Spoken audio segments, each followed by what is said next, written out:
That interesting phase of occult phenomena known as thought forms is so closely related to the general subject of the human aura that a mention of one must naturally lead to the thought of the other. Thought forms are built up of the very material composing the aura, and manifest all of the general characteristics thereof, even to the auric colors. An understanding of the facts of the human aura is necessary for a correct understanding of the nature of the thought forms composed of the same substance. A thought form is a peculiar manifestation of mental activity on the astral plane. It is more than a powerful disturbance in the body of the human aura, although this is the place of its embodiment or birth in the objective world. It is formed in the following manner. A person manifests a strong desire, feeling, or idea, which is naturally filled with the dynamic force of his will. This sets up a series of strong vibrations in the body of the aura, which gradually resolve themselves into a strong whirling center of thought force involved in a mass of strongly cohesive auric substance and strongly charged with the power of the prana of the person. In some cases, these thought forms survive in the auric body for some little time and then gradually fade away. In other cases, they survive and maintain an almost independent existence for some time and exert a strong influence upon other persons coming in the presence of the person. Again, these thought forms may be so strongly charged with prana and so imbued with the mental force of the person that they will actually be thrown off and away from the aura itself and travel in space until they exhaust their initial energy, in the meantime exerting an influence upon the psychic aura of other persons. A thought form is more than merely a strongly manifested thought.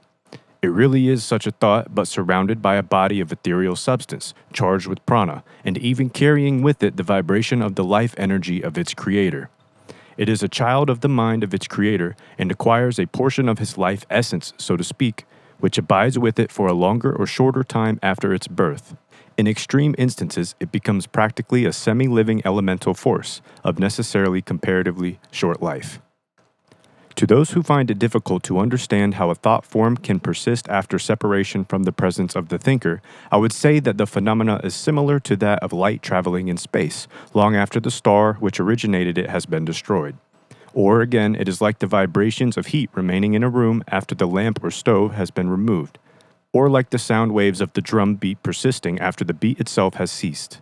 It is all a matter of the persistence of vibration. Thought forms differ greatly one from the other in the matter of shape and general appearance. The most common and simple form is that of an undulating wave, or series of tiny waves, resembling the circles caused by the dropping of a pebble into a still pond.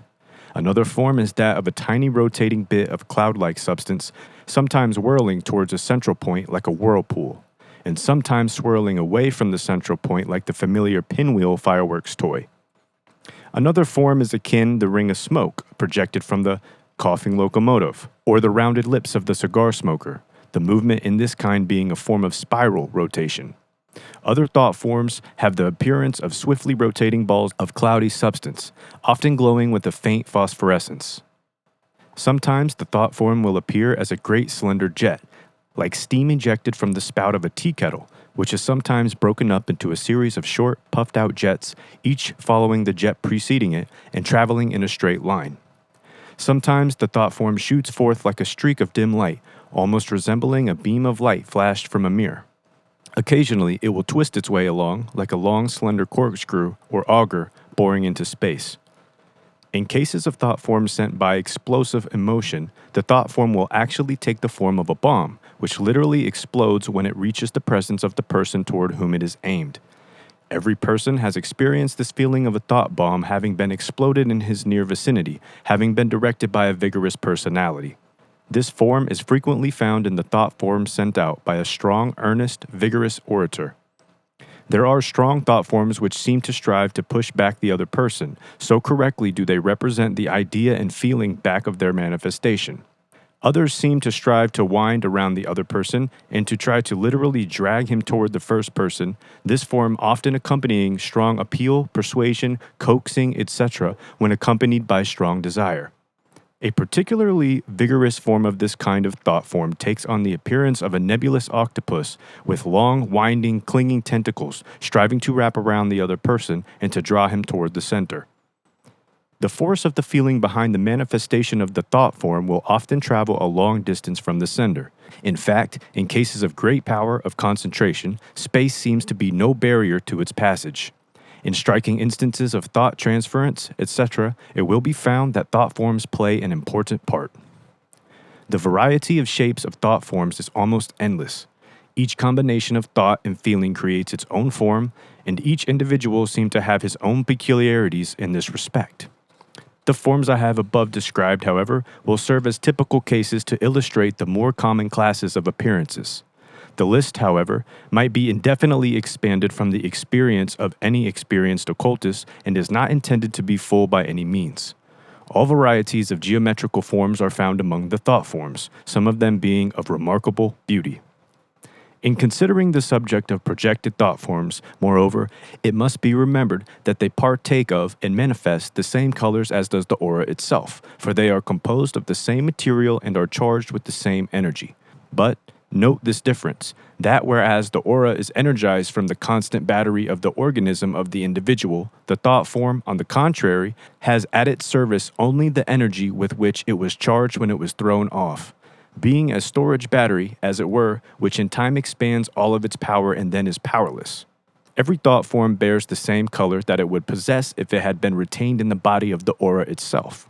But, as a rule, the colors are plainer and less blended with others. This because each thought form is the representation of a single definite feeling or thought, or group of same, instead of being a body of widely different mental vibrations. Thus, the thought form of anger will show its black and red with its characteristic flashes. The thought form of passion will show forth its appropriate auric colors and general characteristics. The thought form of high ideal love will show its beautiful form and harmonious tinting, like a wonderful celestial flower from the garden of some far-off paradise. Many thought forms never leave the outer limits of the aura, while others are projected to great distances. Some sputter out as they travel and are disintegrated, while others continue to glow like a piece of heated iron for many hours. Others persist for a long time with a faint phosphorescent glow.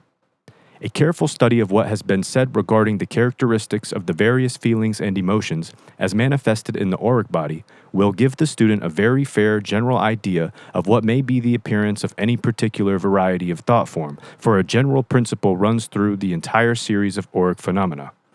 An understanding of the fundamental principles will lead to an understanding of any of the particular varieties of the manifestation thereof. Finally, remember this. A thought form is practically a bit of the detached aura of a person, charged with a degree of his prana, and energized with a degree of his life energy. So, in a limited sense, it really is a projected portion of his personality.